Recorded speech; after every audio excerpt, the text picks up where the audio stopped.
Hello guys, स्वागत है आपका मेरे चैनल पर। आज हम इम्तियाज़ अहमद की बुक शुरू कर रहे हैं। इसका पहला चैप्टर जो है वो है बिहार ऐतिहासिक संपदा।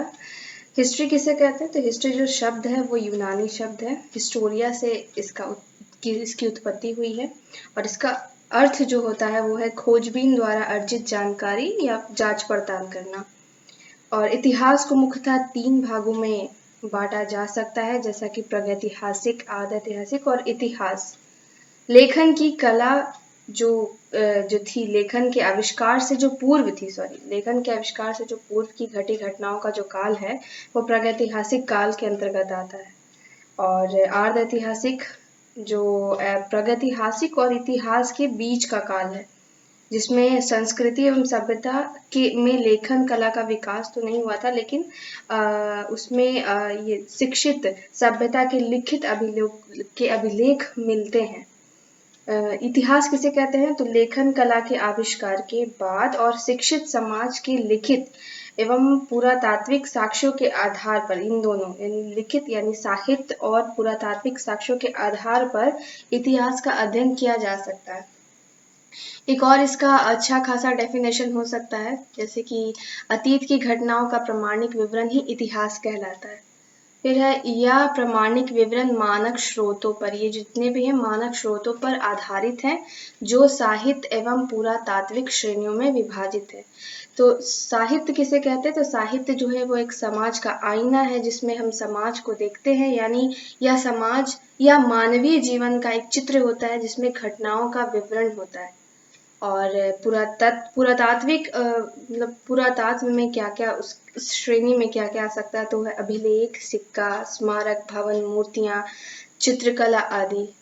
पहले का जो संबंध है, यानी साहित्य का जो संबंध है वो लिखित रचनाओं, जितनी भी लिखित रचनाएं हमें मिली हैं वो साहित्य से संबंधित है। और दूसरे जो है वो उत्खनन मतलब होता है खुदाई से मिली वस्तुएं। तो जितनी भी उत्खनन वस्तुएं हैं वो पुरातात्विक वस्तुएं कहलाती हैं।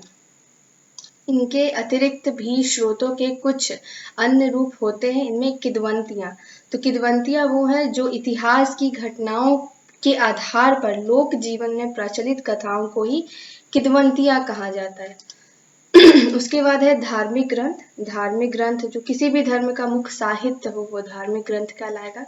लोक कथाएं जो कि स्थानीय भाषा में और स्थानीय व्यक्ति द्वारा, मतलब पुरानी जो भी स्टोरीज होती है वो लोक कथाओं में शामिल है, परंतु इनकी उपयोगिता सीमित है। यानी इन किद्वंतियाँ, धार्मिक ग्रंथ और लोक कथाएं ये सिर्फ एक लिमिट में, एक सीमित में ही है, क्योंकि इनकी पुष्टि और कालक्रम निर्धारित नहीं किया जा सकता है। इन उपलब्ध स्रोतों के आधार पर बिहार के इतिहास की मुख्य घटनाओं और प्रवृत्तियों की चर्चा इन आगे के मतलब पेजेस पे प्रस्तुत है। इसके बाद है बिहार की राजनीतिक सीमाएं पिछले दशकों में कई बार बदली हैं। 20वीं शताब्दी के आरंभ में बिहार एवं उड़ीसा बंगाल के प्रांत के अंग थे, यानी बंगाल के अंदर क्या क्या था? एक बिहार था और एक उड़ीसा था।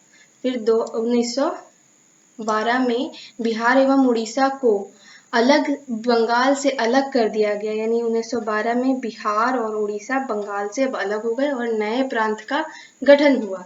1936 में उड़ीसा को बिहार से पृथक कर बिहार को अलग प्रांत बनाया गया।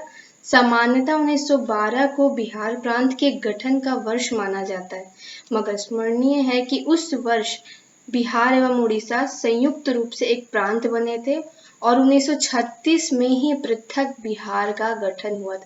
यानी बिहार का जो रियल में अलग से एक राज्य के रूप में गठन हुआ था तो वो 1936 में हुआ था।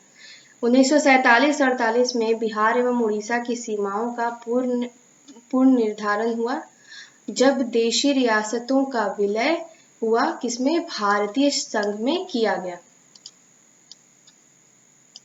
1956 में यानी 1956 में राज्यों के भाषाई आधार पर, यानी जो उस वक्त के राज्य का जो भी भाषा था उसके आधार पर अब गठन होने लगा।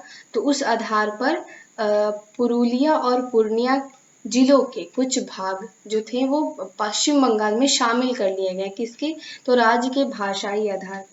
कब हुआ? 15 नवंबर 2000 को बिहार का फिर से विभाजन किया गया और छोटा नागपुर की पठारी भूभाग और इससे संबंध जनजातीय बहुल आबादी वाले जितने भी बहुत ज्यादा जिनका जनजातीय था, बहुत ज्यादा आबादी था जिनका, वो जो थे वो उन्हें अलग पृथक करके दे दिया गया और वो एक नए राज्य के रूप में सृजन किया गया। उसका नाम रखा गया झारखंड।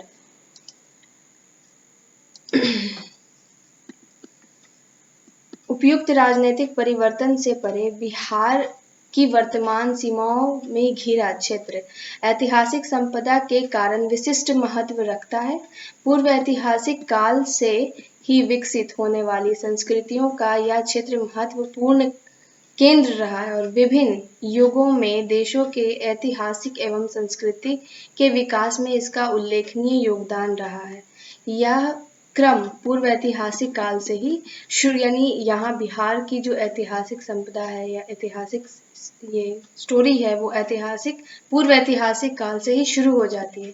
लगभग 1 लाख ईसा पूर्व में विकसित होने वाले आरंभिक पूर्व प्रस्तर का मतलब होता है पत्थर, औजारों के अवशेष जो है इनसे जो मिला हुआ है वो मुंगेर और नालंदा, यानी पूर्व प्रस्तर युगीन जो औजार मिले हैं वो 2 जगह मिले। कहाँ?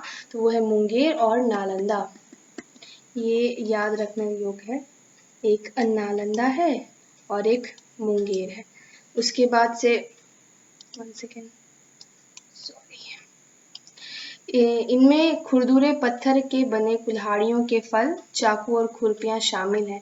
फिर मध्यवर्ती और परवर्ती पूर्व प्रस्तर युगीन के अवशेष भी यहाँ से मिले हैं।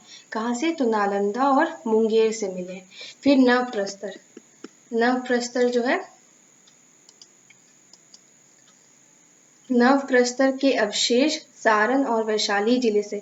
नव का कहाँ से मिला? नव प्रस्तर का तो वो मिला है उसका अवशेष मिला है सारण और वैशाली जिले से मिला। इनमें छोटे आकार के पत्थर और कहीं कहीं हड्डी के बने औजार भी शामिल हैं। इसका जो काल है समानता 2500 से 1500 ईसा पूर्व निर्धारित किया गया है। फिर है ताम प्रस्तर युग, यानी तांबे को जब धातु के रूप में इस्तेमाल करना शुरू किया गया उसे ताम प्रस्तर युग माना जाता है। तो ताम्रप्रस्तर युग के अवशेष सारण, वैशाली, गया और पटना जिलों में प्राप्त हुए। जिस निरंतरता के साथ और जितनी लंबी अवधि के क्रम में यह औजार प्राप्त हुए हैं, इससे अनुमान होता है, नहीं इससे अंदाजा लगाया जा सकता है कि पूर्व ऐतिहासिक युग में भी बिहार मानव सभ्यता के विकास का एक महत्वपूर्ण केंद्र रहा होगा। तो आज के लिए इतना ही हम पढ़ेंगे। कुछ इम्पोर्टेंस जीके के पॉइंट्स है जो मैं बता देती हूँ। पहला है पाषाण युग को चारकोलिथिक एज भी कहा जाता है। मानव द्वारा सर्वप्रथम जो प्रयुक्त अनाज था वो चावल था। पूरा पाषाण में आदि मानव के मनोरंजन के साधन थे शिकार। और पंचतंत्र जिसके लेखक विष्णु शर्मा है, पंचतंत्र को 15 भारतीय और 40 विदेशी भाषाओं में अनुवाद किया जा चुका है। फिर है आधुनिक देवनागरी लिपि का जो प्राचीनतम रूप है वो है ब्राह्मी लिपि। तो आपको अगर ये वीडियो पसंद आता है, आपके लिए ये वीडियो अगर बहुत यूज़फुल है, बहुत उपयोगी है, तो इसे शेयर कीजिए और इस पे आगे भी वीडियो आएगी। Thank you.